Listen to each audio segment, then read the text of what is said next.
Hello student, मैं इसके लिए स्वागत करता हूं आपका इस वीडियो में। जैसा कि स्टूडेंट आपका जो 2022 का जो है एग्ज़ाम और 17 फरवरी का मैथ का फर्स्ट शिफ्ट का एग्ज़ाम हो गया है, तो हम जो है उसका आंसर की लाए हैं ताकि आप मिला सके कि आपके कितना ऑब्जेक्टिव जो है सही और कितने ऑब्जेक्टिव गलत हुए हैं। ठीक ना, तो शुरू करते हैं। आज देखिए, आज का जो ये फर्स्ट क्वेश्चन है उसमें कहा गया है कि निम्न में कौन सी सबसे छोटी प्राकृत संख्या है। तो आप जानते हैं सबसे छोटी प्राकृत संख्या जो होता है वह 1 होता है, तो 1 का आंसर नंबर सी हो जाएगा। आपका कोई भी ग्रुप होगा, ठीक ना, उस ग्रुप को आप देख लीजिएगा, ठीक ना, जो उस ग्रुप में आप मिला लीजिएगा। ये ग्रुप ए का है, ग्रुप ए का है। हालांकि आप कोई ग्रुप हो उसे आप मिला लीजिएगा, कोई दिक्कत नहीं है, क्वेश्चन आपका मिल जाएगा। क्वेश्चन नंबर 2 में कहता है निम्नलिखित में से कौन सी परमेय संख्या है। तो रूट 25 एक क्या है, परमेय संख्या है, क्योंकि रूट 25 का वैल्यू 5 हो जाता है, रूट से निकल जाएगा। तो 2 का हो जाएगा ऑप्शन नंबर ए, 2 का भी ए हो जाएगा। अब चलते हैं अगले प्रश्न की ओर, प्रश्न संख्या 3 की ओर देखते हैं। प्रश्न संख्या 3, प्रश्न संख्या 3 कहते निम्न में कौन अपरमेय संख्या है। तो निम्न में कौन ऐसी अपरमेय संख्या है। तो देखिए यहाँ पर जो अपरमेय संख्या हो जाएगा वह कितना हो जाएगा, ये 9 रूट अंडर 9 बटा में जो 27 लिखा गया है, 9 तिया 27 हो जाएगा। तो रूट में 1/3 ही बचेगा, तो ऑप्शन नंबर सी हो जाएगा। तो 3 का जो है वह ऑप्शन नंबर सी जो हो जाएगा वह अपरमेय संख्या हो जाएगा। अब अगले प्रश्न को देखते हैं, प्रश्न संख्या 4 को देखते हैं। प्रश्न संख्या 4 कहता है कि यदि P और Q दो अभाज्य संख्याएं हैं तो उसका मौसा क्या होगा। तो दो अभाज्य संख्याओं का मौसा 1 होता है, तो 4 का ऑप्शन नंबर ए हो जाएगा। अब चलते हैं अगले प्रश्न की ओर, प्रश्न संख्या 5। प्रश्न संख्या 5 में कहता है कि 0.13 और 13 पर पुनरावृत्ति का चिन्ह है, ठीक ना, 0.13 और 13 पर पुनरावृत्ति का चिन्ह है, तो इसका PYQ वैल्यू कितना होगा, 13/99 हो जाएगा, ऑप्शन नंबर सी हो जाएगा। तो 5 का क्या हो जाएगा, ऑप्शन नंबर सी हो जाएगा। अब चलते हैं अगले प्रश्न की ओर, प्रश्न संख्या 6, प्रश्न संख्या 6 की ओर चलते हैं। तो प्रश्न संख्या 6 में देखते हैं, कहता है कि 18 और 72 का मौसा क्या होगा।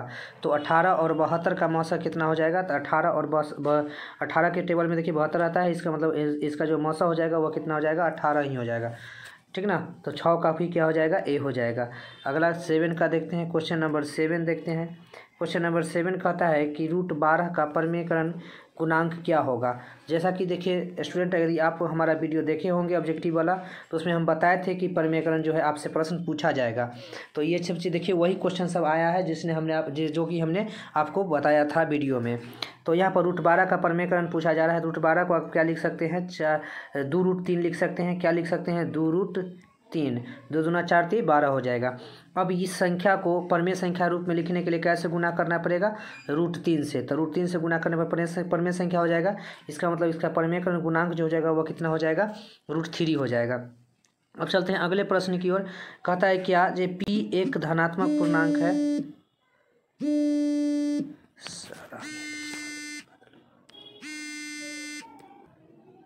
चलिए अब देखते हैं, ये प्रश्न है। अब अगला प्रश्न है आपका 8 नंबर प्रश्न। कहता है यदि P एक धनात्मक पूर्णांक है तो धनात्मक समपूर्णांक का रूप होगा। तो धनात्मक समपूर्णांक का रूप कौन हो जाएगा, 2P हो जाएगा। 2P जो होता है वह धनात्मक समपूर्णांक का होता है। तो 8 का क्या हो जाएगा, ए हो जाएगा। अब चलते हैं अगले प्रश्न की ओर, प्रश्न संख्या 9। प्रश्न संख्या 9 में देखते हैं, प्रश्न संख्या 9।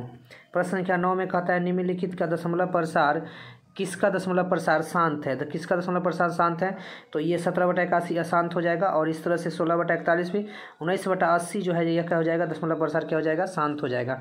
क्योंकि अभाज्य गुणनखंड 80 का कीजिएगा तो केवल 2 और 5 ही आएगा। तो इस तरह से ऑप्शन 9 का हो जाएगा, ऑप्शन नंबर डी हो जाएगा। अब चलते हैं अगले प्रश्न की ओर।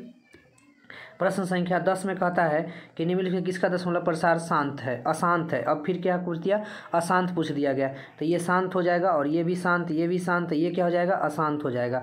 क्योंकि नीचे 121 का अगर आप खंडन करते हैं तो इसमें क्या आ जाएगा, 11 आ जाएगा। तो ये अशांत हो जाएगा, 10 का सी हो जाएगा। अब चलते हैं अगले प्रश्न की ओर, प्रश्न संख्या 11। प्रश्न संख्या 11, प्रश्न संख्या 11 में कहता है कि 64 के अभाज्य गुणनखंड में 2 का घातांक क्या होगा।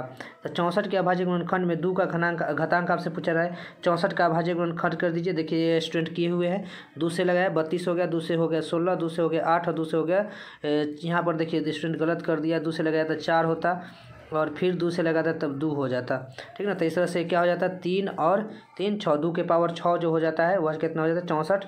तो इसमें 2 के पावर 6 कितना हो जाए, पावर क्या हो जाएगा 6 हो जाएगा। तो 11 का सी हो जाएगा, 11 का क्या हो जाएगा सी हो जाएगा।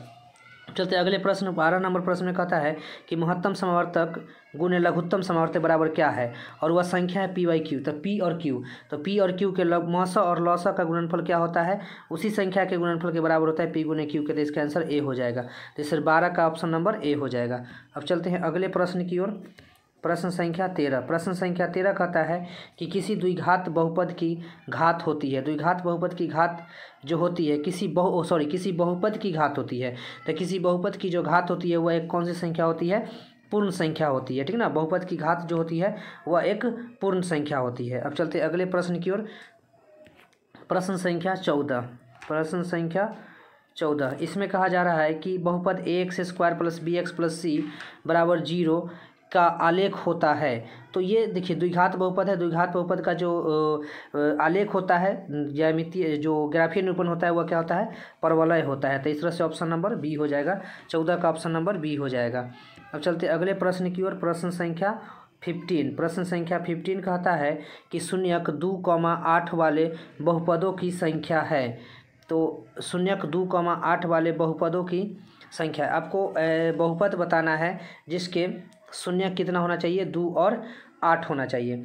तो 2 और शून्यक वाले आप कितने बहुपद जो, तो क्वेश्चन नंबर 15 का क्या हो जाएगा, शून्यक 2,8 वाले बहुपदों की संख्या। तो क्या हो जाएगा, अनंत हो जाएगा, क्योंकि 2,8 से होकर के बहुत सारा बहुपद जो है वह गुजर सकता है वहाँ से।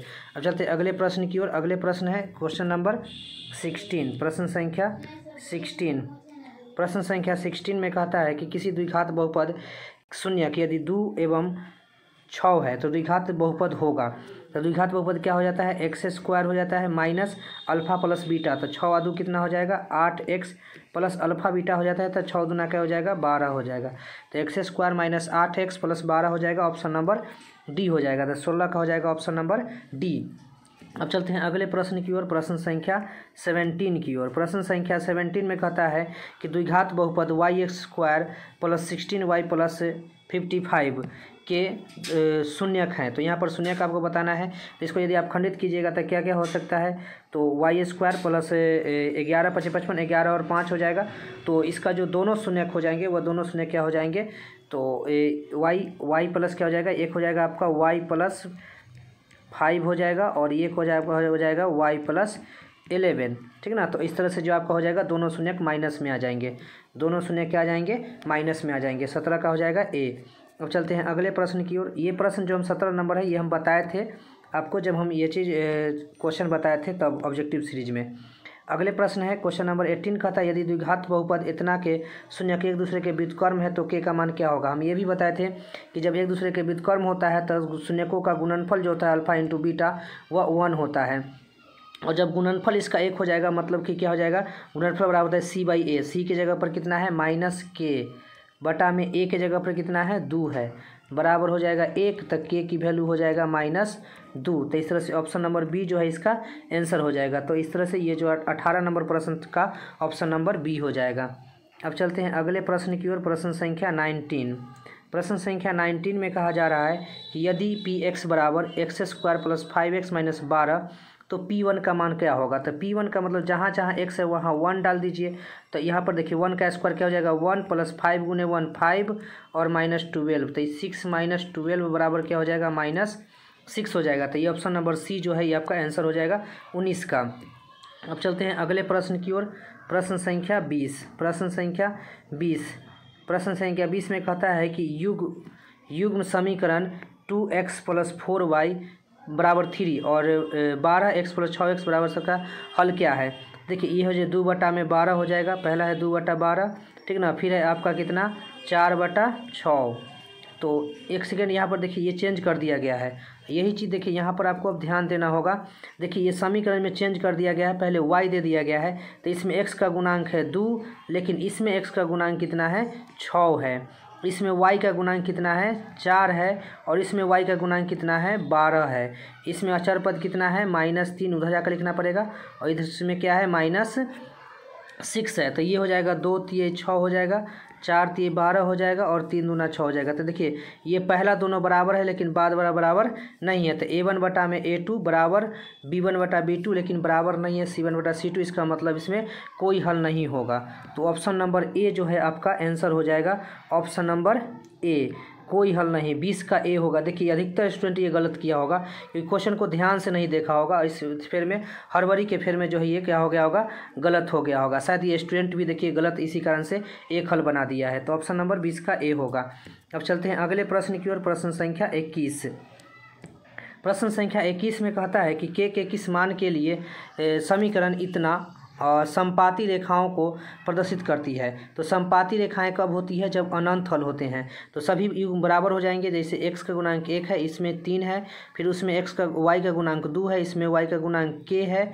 तो इस तरह से आपको ये 3 गुना होना चाहिए। तो 3 गुना होने के लिए k की वैल्यू कितना होना चाहिए, 6 होना चाहिए। सिंपल सा है। तो ऑप्शन नंबर डी हो जाएगा, 21 का ऑप्शन नंबर डी 6 हो जाएगा आंसर। अब चलते हैं अगले प्रश्न की ओर, प्रश्न संख्या 22।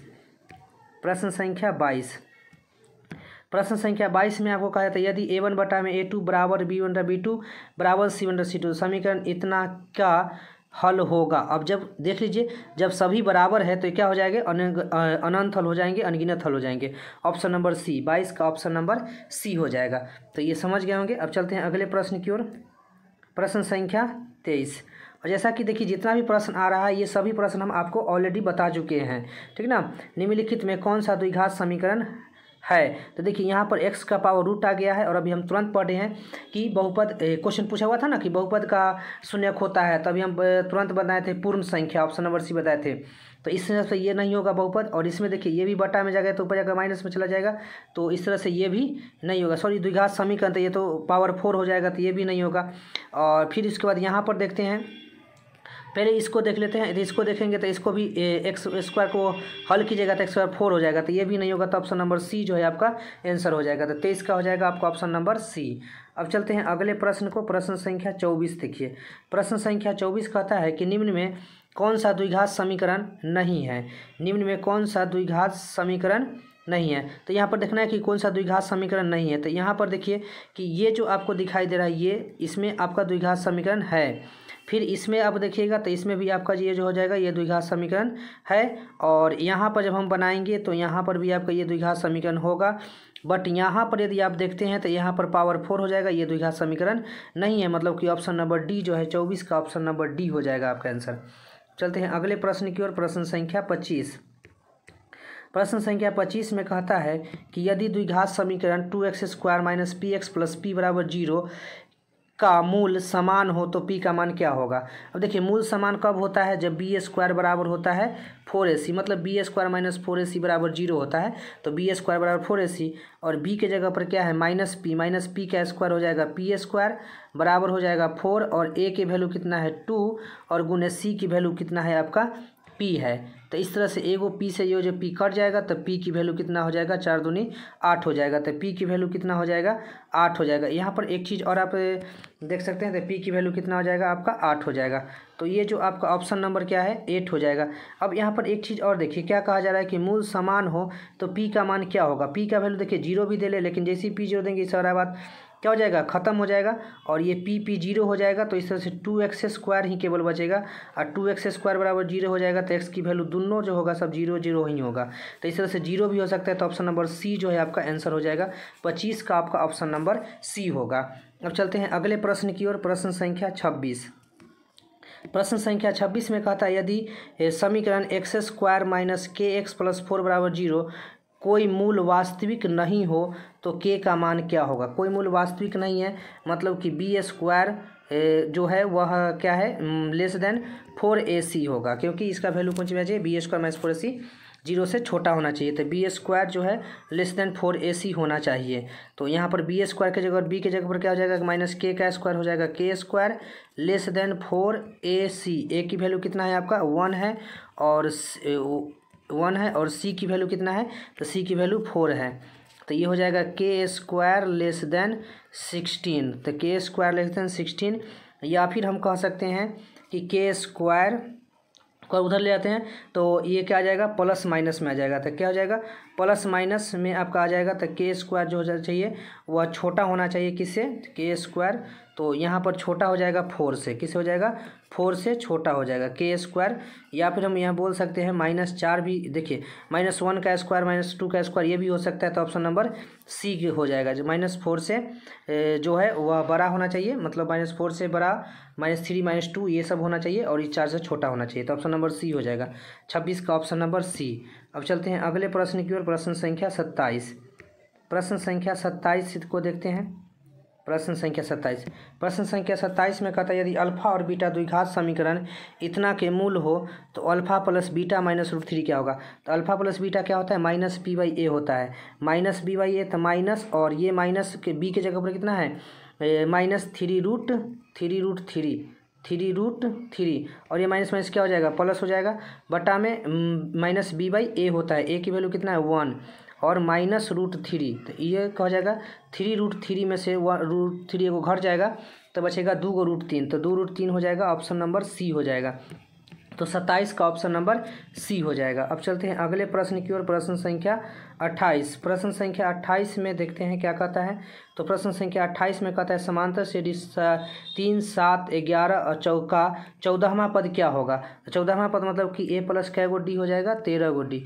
a की वैल्यू कितना है आपका 3 है, प्लस 13 गुने डी की वैल्यू कितना है, तो डी सभी देखिए 4 बटा हुआ है तो 4 हो जाएगा। तो इस तरह से 3 हो जाएगा, और 13 चौका 52 हो जाएगा, 52 3 55 हो जाएगा, ऑप्शन नंबर बी हो जाएगा, 28 का ऑप्शन नंबर बी। अब चलते हैं अगले प्रश्न की ओर, प्रश्न संख्या 29। प्रश्न संख्या 29 कहता है कि इनमें कौन सा समांतर श्रेणी में है। तो -8 और फिर -6 है, -4 -2, तो ये बिल्कुल ही समांतर श्रेणी में है। तो आगे चेक करने की कोई जरूरत नहीं, ऑप्शन नंबर ए हो गया आंसर 29 का। अब चलते हैं अगले प्रश्न की ओर, प्रश्न संख्या 30 की ओर। प्रश्न संख्या 30 आपका कहता है कि समांतर श्रेणी इतना का nवां पद क्या होगा। nवां पद क्या होता है, a + n-1 इंटू डी होता है। तो इस तरह से यहाँ पर a की वैल्यू यदि देखा जाए तो a की वैल्यू कितना है 16 है, प्लस n-1 और d की वैल्यू कितना है, तो d की वैल्यू आप देख सकते हैं यहाँ पर क्या घटा हुआ है 5, फिर क्या घटा है 5, फिर क्या घटा है 5। तो इस तरह से क्या हो जाएगा -5 हो जाएगा। तो ये हो जाएगा 16 - 5n, ये माइनस माइनस क्या हो जाएगा +5। तो 16 × 5 = 21 - 5n जो है आपका आंसर हो जाएगा, ऑप्शन नंबर बी आपका आंसर हो जाएगा, 30 का ऑप्शन नंबर बी हो जाएगा। अब चलते हैं अगले प्रश्न की ओर, प्रश्न संख्या 31। प्रश्न संख्या 31 में कहता है यदि समांतर श्रेणी का सामान्य पद इतना है तो सार्व अंतर क्या होगा। आपको सामान्य पद मतलब कि an दे दिया गया है, तो यह कितना है 13 - 2n। तो a1 निकाल लेते हैं, a1 निकालेंगे तो n के जगह पर 1 दे देंगे, तो 13 माइनस क्या हो जाएगा 2 बराबर कितना हो जाएगा 11। इसी तरह से अगर आप a2 निकालते हैं तो 13 - 2 दूना 4, तो क्या हो जाएगा 9। और आपसे पूछा जा रहा है कि इसका सार्व अंतर a2 - a1, तो 9 में से 13 घटा दीजिए तो -4 हो जाएगा। 9 में से 13 घटाएंगे तो -4 हो जाएगा। यहाँ पर आपको ऑप्शन ही नहीं दिया गया है। समांतर श्रेणी का सामान्य पद है इतना 13 - 2n, ठीक ना। इसका सार्व अंतर निकालना है जिसमें a1 आपको हम निकालेंगे तो 13 - 2n हो जाएगा, 13 - 2n, तो 2 × 2 हो गया, तो 13 - 2, सॉरी 13 में से 2 गया तो यहाँ 11 हो जाएगा। चलिए 9 में से अब 11 घटेगा तो -2 हो जाएगा, ऑप्शन नंबर डी हो जाएगा, ठीक है। तो 31 का क्या हो जाएगा ऑप्शन नंबर डी हो जाएगा। अब चलते हैं अगले प्रश्न की ओर, प्रश्न संख्या 32।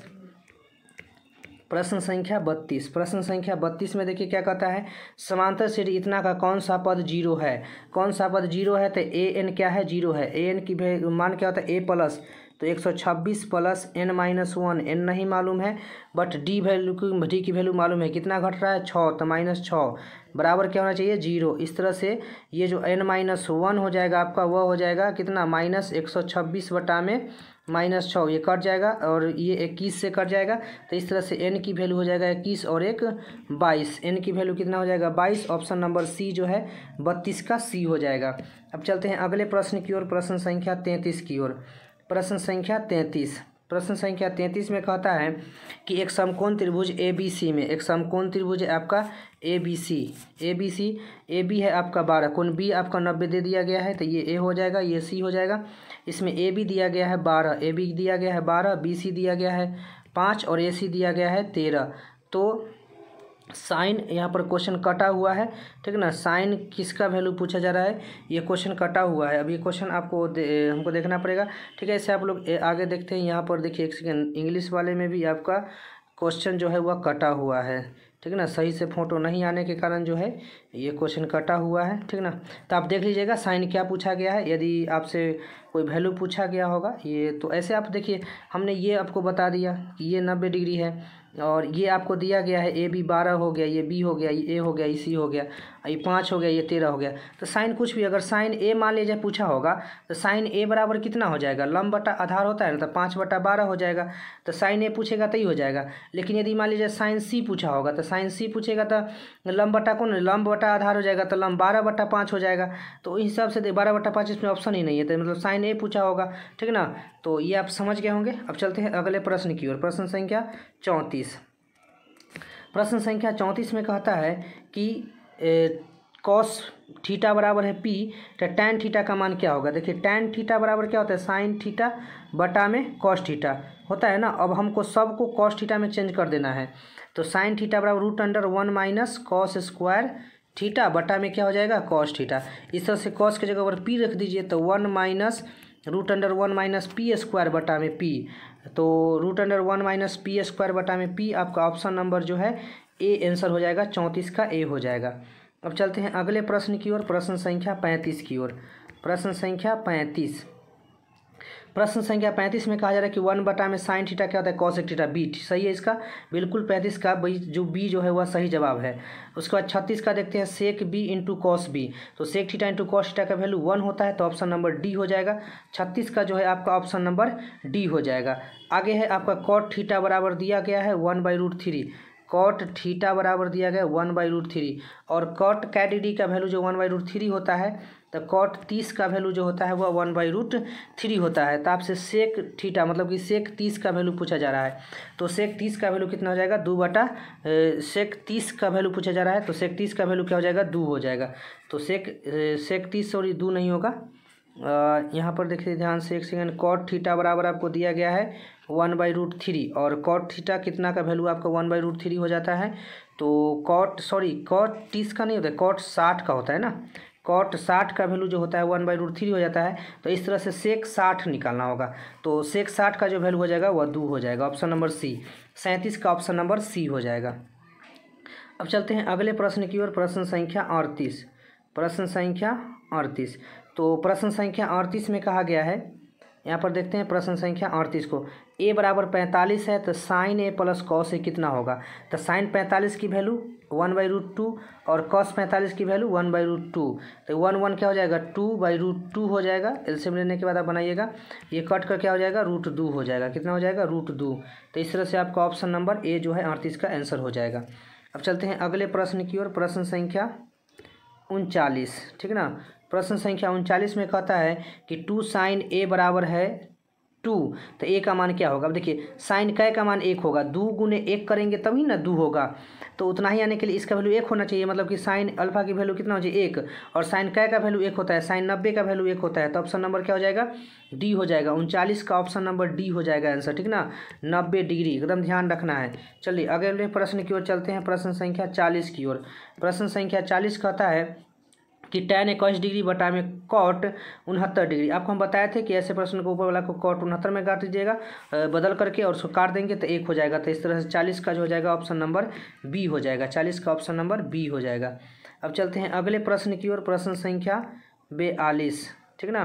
प्रश्न संख्या 42, ये सॉरी 41 को पहले देखना होगा, तो 41 देख लेते हैं। 41, चलिए 41 को देखते हैं। कहता है कि यदि थीटा तथा फाई पूरक कोण है, तो देखिए थीटा और फाई दोनों ही क्या है, पूरक कोण है, मतलब कि एगो 30 होगा तो क्या होगा, 60 होगा। तो देखिए क्या कॉस 30 और कॉस 60 का वैल्यू बराबर होता है, नहीं होता है। उसके बाद देखिए साइन 30 और साइन 60 का वैल्यू बराबर होता है, नहीं होता है। सेक यहाँ पर देखिए सेक थीटा और कॉसेक फाई ये जो होता है ये बराबर होता है। तो इस तरह से जो है आपका ऑप्शन नंबर जो है वह बी हो जाएगा। क्या हो जाएगा, बी हो जाएगा। अब चलते हैं 41 का बी हो गया। अब चलते हैं अगले प्रश्न की ओर, प्रश्न संख्या 42। प्रश्न संख्या 42 में देखिए आपको दिया गया है कि sine square 75 plus sine square 15। अब इस साइन स्क्वायर 75 को चेंज कर दीजिएगा तो ये हो जाएगा कॉस स्क्वायर 15 और प्लस में है आपका साइन स्क्वायर 15। तो cos square plus sine square की वैल्यू कितना होता है 1 होता है, तो इसका आंसर हो जाएगा 1। तो बी का हिसाब से इसे हो जाएगा 1, तो ये हो जाएगा आपका बी। 42 का क्या हो जाएगा बी हो जाएगा। अगला है आपका 1 प्लस tan स्क्वायर थीटा क्या होता है सेक स्क्वायर थीटा। तो 1 plus tan square theta sec square theta, option number B जो है आपका सेक स्क्वायर थीटा है। ऑप्शन नंबर बी देख लीजिए सेक स्क्वायर थीटा है, तो इस तरह सेक स्क्वायर थीटा इसका हो जाएगा। अब चलते हैं प्रश्न संख्या 44 की ओर। कहते sine square 2 into sine square alpha plus cos square alpha. तो sine square alpha plus cos square alpha 1 होता है, तो 2 गुने 1 2 हो जाएगा। तो ऑप्शन नंबर सी जो है इसका आंसर हो जाएगा 44 का सी। 45 में कहता है 5 cosec square theta minus 5 cot square theta. इसमें से 5 कॉमन ले लीजिए और cosec square theta minus cot square theta की वैल्यू होता है 1, तो 5 1 जा 5। ऑप्शन नंबर बी जो है आपका आंसर हो गया 45 का ऑप्शन नंबर बी। अब चलते हैं अगले प्रश्न की ओर, प्रश्न संख्या 46 की ओर। प्रश्न संख्या 46। तो प्रश्न संख्या 46 में कहा जा रहा है 3 अल्फा बराबर 180 डिग्री है, तो अल्फा की वैल्यू कितना हो जाएगा 60 डिग्री। तो कॉस 60 की वैल्यू आपसे पूछा जा रहा है, कॉस 60 की वैल्यू 1/2 हो जाएगा। तो इस तरह से 46 का जो हो जाएगा ऑप्शन नंबर सी हो जाएगा। अब चलते हैं अगले प्रश्न की ओर, प्रश्न संख्या 47। प्रश्न संख्या 47। तो प्रश्न संख्या 47 में आपसे कहा जा रहा है कि यदि ए साइन थीटा बराबर 1 और बी कॉस थीटा बराबर 1, तो टैन थीटा की वैल्यू क्या होगा। टैन थीटा होता है साइन थीटा बटा में कॉस थीटा। अब इसको यदि आप साइन थीटा बराबर कीजिएगा तो 1 बटा में ए हो जाएगा। फिर इसको आप कॉस थीटा कीजिएगा तो 1 बटा में क्या हो जाएगा बी। तो इस तरह से 1 बटा में ए गुने बी बटा में 1, इस तरह से आपका क्या हो जाएगा बी बटा में ए हो जाएगा। बी बटा में ए, बी बटा में ऑप्शन नंबर बी हो जाएगा। तो 47 का ऑप्शन नंबर बी हो जाएगा। अब चलते हैं अगले प्रश्न की ओर, प्रश्न संख्या 48। प्रश्न संख्या 48 में कहता है कि 1/√3 किसका मान है। तो 1/√3 सही है, tan 30 का वैल्यू जो होता है वो 1/√3 होता है। तो ये आपका ऑप्शन नंबर बी हो गया। अब चलते हैं अगले प्रश्न की ओर, प्रश्न संख्या 59। प्रश्न संख्या 49 में चलते हैं। तो 49 में आपको दिया गया है sec theta plus tan theta बराबर x है, तो tan थीटा की वैल्यू क्या होगा। तो देखिए एक बार जानते हैं आप कि sec square theta minus tan square theta बराबर आपका कितना हो जाता है। तो sec square theta minus tan square theta बराबर हो जाता है 1। तो इस तरह से जो यहाँ पर आपका हो जाएगा, इसको अगर a plus B into A minus B कर लेते हैं तो ये हो जाएगा sec theta plus tan theta, और इसके बाद हो जाएगा sec theta minus tan theta. तो इस तरह से यहाँ पर बराबर क्या हो जाएगा 1। तो sec theta plus tan theta की वैल्यू क्या दिया गया है x दे दिया गया है। तो sec theta minus tan theta बराबर हो जाएगा 1/x। सेक थीटा माइनस, और आपको पूछा क्या गया है tan थीटा पूछा गया है। Sec theta plus tan theta बराबर आपसे पूछा गया है। तो इसमें जो पूछा गया है आपसे tan थीटा पूछा गया, तो इसको ऐसे नहीं बनाना है।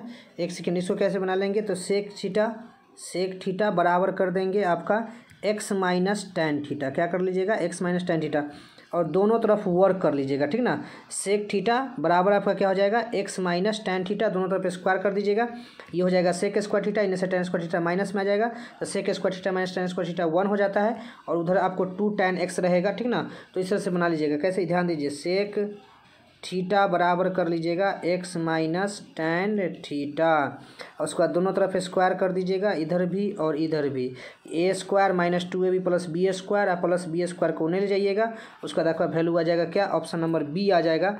इस तरह से जो आपका आंसर आएगा वो ऑप्शन नंबर बी आ जाएगा। एक्स स्क्वायर माइनस 1 बटा में 2x, एक्स स्क्वायर माइनस 1 बटा में 2x। तो 49 का जो है ऑप्शन नंबर बी हो जाएगा। अब चलते हैं अगले प्रश्न की ओर, प्रश्न संख्या 50। प्रश्न संख्या 50 की ओर चलते हैं। चलिए, प्रश्न संख्या 50 कहता है कि साइन स्क्वायर थीटा बटा में 1 प्लस tan स्क्वायर थीटा क्या होगा। तो देखिए 1 प्लस tan स्क्वायर थीटा क्या होता है सेक स्क्वायर थीटा, और सेक ऊपर चला जाएगा तो क्या बन जाएगा कॉस स्क्वायर थीटा। तो इस तरह से sine square theta plus cos square theta की वैल्यू कितना होता है 1। तो ये जो आपका 50 का है वह 50 का ऑप्शन नंबर ए हो जाएगा। अब चलते हैं अगले प्रश्न की ओर, प्रश्न संख्या 51। तो प्रश्न संख्या 51 में कहा जा रहा है कि 51 में कहा जाए साइन 30 बटा में कॉस 30 और गुने कॉट 30। देखिए कुछ नहीं करना है, साइन 30 बटा में कॉस 30 क्या हो जाता है tan 30 हो जाएगा, tan 30 इंटू में आपका है cot 30, तो tan theta into cot theta 1 होता है, तो ऑप्शन नंबर डी हो जाएगा। इसका बनाने की कोई जरूरत नहीं है, 51 का ऑप्शन नंबर डी हो जाएगा। अब चलते हैं अगले प्रश्न की ओर, प्रश्न संख्या 52। प्रश्न संख्या 52 देखिए, तो प्रश्न संख्या 52 में करें 1 माइनस tan स्क्वायर 45, तो 1 माइनस tan 45 का वैल्यू कितना होता है 1, तो 1 जैसे ऊपर जीरो हो गया तो नीचे कुछ भी आया तो जीरो ही आएगा, और जीरो वैल्यू किसका होता है साइन जीरो का, साइन जीरो का वैल्यू जीरो होता है, तो 52 का बी हो जाएगा। ऑप्शन नंबर क्वेश्चन नंबर 53 देखते हैं, बिंदु 7,0 किस पाद में स्थित है, तो ये प्रथम चतुर्थांश में है, जिसमें सभी क्या होते हैं दोनों एक्स और वाई जीरो प्लस में हो जाते हैं, तो प्रथम पद ए हो जाएगा, 53 का क्या हो जाएगा ए। अब चलते हैं अगले प्रश्न की ओर, प्रश्न संख्या 54। प्रश्न संख्या 54 को देखते हैं। प्रश्न संख्या 54 में कहता है tan 45 और इधर है tan 60, तो tan 45 का वैल्यू कितना हो जाता है 1, और tan 60 का वैल्यू √3 हो जाता है, तो 1:√3 हो जाएगा। एक्स अक्ष पर स्थित किसी बिंदु के निर्देशांक का रूप होगा, देखिए ये सब भी हम बताए हुए हैं, एक्स अक्ष पर है तो केवल एक्स का वैल्यू होगा, वाई का वैल्यू 0 हो जाएगा, तो इस तरह से क्या हो जाएगा ऑप्शन नंबर ए, 55 का हो जाएगा ऑप्शन नंबर ए। अब चलते हैं अगले प्रश्न की ओर, प्रश्न संख्या 56। प्रश्न संख्या 56 की ओर चलते हैं। तो प्रश्न संख्या 56 में कहता है कि एक छड़ की लंबाई और उसकी छाया का अनुपात 1:√3 है, तो सूर्य का उन्नयन कोण कितना हो जाएगा। इस तरह से ये है, और कहा जा रहा है कि उसकी छड़ की लंबाई 1 हो गया और छाया की लंबाई कितना हो गया √3 हो गया। तो हम बताए थे कि √3 के सामने वाला होता है 60 डिग्री, 1 के सामने वाला 30 डिग्री। तो आपसे सूर्य का उन्नयन कोण पूछा जा रहा है, जो कि कितने डिग्री के बराबर हो जाएगा 30 डिग्री के बराबर हो जाएगा, तो ऑप्शन नंबर ए जो है आपका ये आंसर हो जाएगा, 56 का ए। अब चलते हैं अगले प्रश्न की ओर, प्रश्न संख्या 57। प्रश्न संख्या 57 कहता है मूल बिंदु से बिंदु इतना की दूरी है, तो मूल बिंदु मतलब 0,0 से इसकी दूरी निकालिएगा, तो इसको हटाइएगा तो यही रह जाएगा x² प्लस y², तो ऑप्शन नंबर ए जो है आपका आंसर हो जाएगा 57 का ऑप्शन नंबर ए। अब चलते हैं अगले प्रश्न की ओर, प्रश्न संख्या 58 की ओर। प्रश्न संख्या 58 में भी आपको वही क्वेश्चन है, कहता है कि P बिंदु इतना है और Q इतना है के बीच की दूरी निकालना है, तो √x2 - x1, तो 8 में से 5 गया तो 3, 3 का स्क्वायर हो जाएगा आपका 9, और 11 में से 7 गया तो बच गया 4, 4 का स्क्वायर हो गया 16, √25 बराबर क्या हो जाएगा 5 इकाई, मतलब कोई ऑप्शन नंबर बी हो जाएगा, 58 का ऑप्शन नंबर बी हो जाएगा। अब चलते हैं अगले प्रश्न की ओर, प्रश्न संख्या 59 की ओर चलते हैं। तो प्रश्न संख्या 59 में कहता है कि रेखा y/4 के आलेख निम्न में से किस बिंदु से होकर के गुजरेगी। तो देखिए हम आपको ये सब चीज़ जो है हम पहले भी बता चुके हैं, ठीक है ना। तो x यहाँ जो रेखा है y/4, देखिए ये y बराबर क्या है 1 2 3 4, y/4 कहाँ से गुजरेगा यहाँ से, तो y/4 जो गुजरेगा यहाँ से वह कहा जा रहा है कि कहाँ से गुजरेगा, तो y की वैल्यू 4 होना चाहिए, तो y की वैल्यू 4, देखिए यहाँ 2 और 4 यहाँ से तो ये रेखा गुजर सकती है ना, तो ये आपका ऑप्शन नंबर बी जो है ये आपका आंसर हो जाएगा, तो 59 का हो जाएगा ऑप्शन नंबर बी। ये सभी प्रश्न हम बताए भी थे क्लास में जब हम पढ़ाए थे तब, ठीक ना। अब चलते हैं अगले प्रश्न की ओर, प्रश्न संख्या 59 हो गया। अब 60 में चलते हैं, मूल बिंदु के निर्देशांक कितना होता है, ए 0,0, ये सही है, 60 का जो हो जाएगा आपका ए हो जाएगा। अब चलते हैं अगले प्रश्न की ओर, प्रश्न संख्या 61। प्रश्न संख्या 61 कहता है कि वाई अक्ष पर सभी बिंदुओं का भुज होता है, तो वाई अक्ष पर ध्यान दीजिएगा, वाई अक्ष पर सभी बिंदुओं का भुज होता है, तो वाई अक्ष से जो दूरी होता है, वाई अक्ष से दूरी, वही कहलाता है क्या एक्स का निर्देशांक, या वही कहलाता है भुज।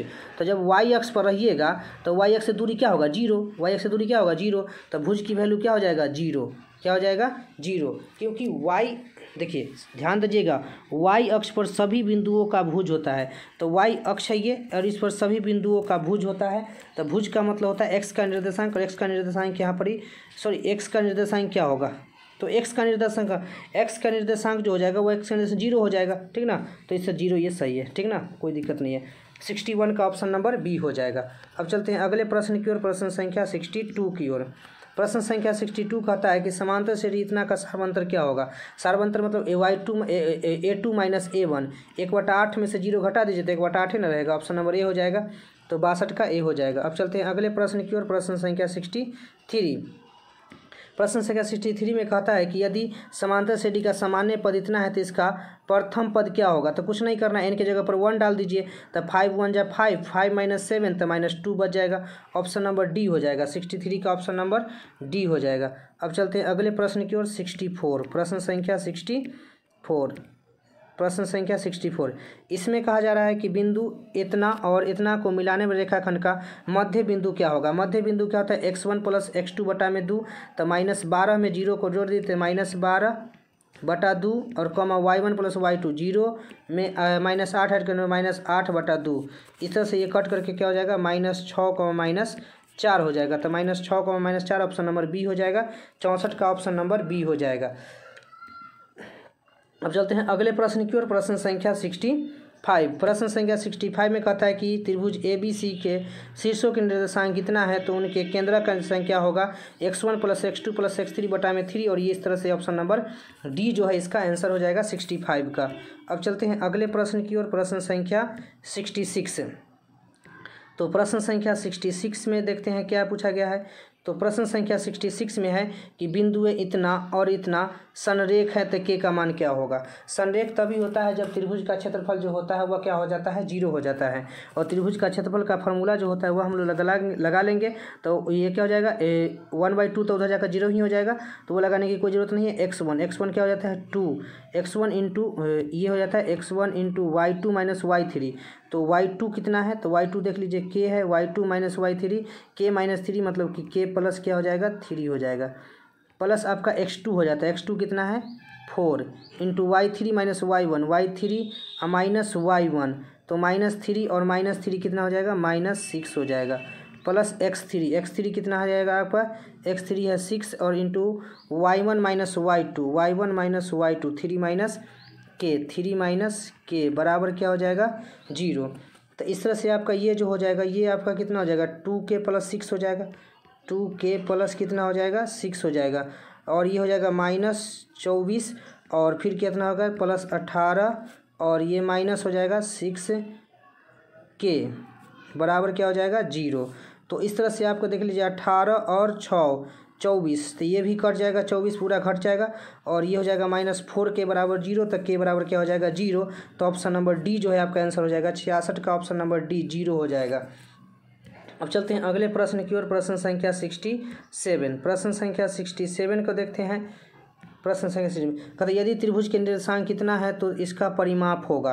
परिमाप निकालने के लिए पहले ए से बी के बीच की दूरी निकालते हैं, तो दूरी निकालेंगे तो क्या हो जाएगा x2 - x1, तो 0, तो बातें खत्म हो गया, 0 में से 4 गया तो 4, 16, तो 4 हो जाएगा, कितना हो जाएगा 4। फिर इसके बीच की दूरी निकालेंगे तो इसके बीच की भी दूरी क्या हो जाएगा x2 - x1, तो और y2 0 ही है तो 3 ही हो जाएगा 3, और ये फिर ए से सी के बीच की दूरी निकाल लेते हैं, तो x2 - x1, तो 3 में से 0 गया तो 3 का स्क्वायर हो जाएगा 9, और फिर y2 - y1 तो कितना हो जाएगा 4 × 4 = 16 25 हो जाएगा, और इस तरह से आपका आ जाएगा 5, तो ये 5 तीनों को जोड़ दीजिए, 5 3 8 4 क्या हो जाएगा 12 इकाई। तो परिमाप पूछा जा रहा था, तो तीनों भुजा की लंबाई निकाल करके जोड़ देना था, समझे ना। तो तीनों भुजा की लंबाई निकाल लीजिए और जोड़ दीजिए, तो 67 का हो जाएगा आपका बी 12 इकाई। अब चलते हैं अगले प्रश्न की ओर, प्रश्न संख्या 68 की ओर। प्रश्न संख्या 68 कहता है कि बिंदु इतना इतना से बने त्रिभुज का क्षेत्रफल क्या हो जाएगा। तो इसके त्रिभुज का जो है हम लोग क्षेत्रफल निकाल लेते हैं, वही तो इसका आप क्षेत्रफल यदि हम लोग निकालते हैं तो कितना आ जाएगा 8 वर्ग इकाई आ जाएगा। इसका क्षेत्रफल निकाल लीजिएगा, 8 वर्ग इकाई आपका आ जाएगा, तो 68 का हो जाएगा आपका ऑप्शन नंबर डी। अब चलते हैं अगले प्रश्न की ओर, प्रश्न संख्या 69। प्रश्न संख्या 69, तो 69 में कहा जा रहा है यदि तीनों कोनों त्रिभुज के तीनों कोनों का योगफल होता है, तो ये तो बहुत ही आसान है, 180 डिग्री होता है, ऑप्शन नंबर बी हो जाएगा आपका 69 का। अगले प्रश्न में देखते हैं, प्रश्न संख्या 70 कहता है कि त्रिभुज पी क्यू आर में पी क्यू बराबर है पी आर। त्रिभुज पी क्यू आर है पी क्यू आर, और इसमें दिया गया है पी क्यू बराबर है पी आर। पी क्यू किसके बराबर है पी आर के, साथ में आपको क्यू दिया गया है 40 डिग्री, ये दिया गया है 40 डिग्री। आपसे पूछा पी की वैल्यू क्या होगा, तो देखिए ये 40 है तो ये भी 40 से हो जाएगा, तो 40 ये भी हो जाएगा, 40 40 80, तो ये किया पे की वैल्यू कितना हो जाएगा 100 हो जाएगा, तो 100 डिग्री हो जाएगा। आपका ऑप्शन नंबर जो हो जाएगा वह क्या हो जाएगा डी हो जाएगा, ठीक ना। तो 70 का आपका ऑप्शन नंबर डी हो जाएगा। अब चलते हैं अगले प्रश्न की ओर, प्रश्न संख्या 71। प्रश्न संख्या 71 1। तो प्रश्न संख्या 71 में देखते हैं, कहता है कि त्रिभुज ABC समरूप है त्रिभुज QRP और इसके क्षेत्रफल का अनुपात दिया गया है 9:4 और AB दिया है 18, BC दिया है 15। तो PR की वैल्यू पूछा जा रहा है। देखिए यहाँ पर दो त्रिभुज है, एक ABC और एक PQR। ABC और PQR, ABC और है PQR। तो इसको देखिए, इसको जब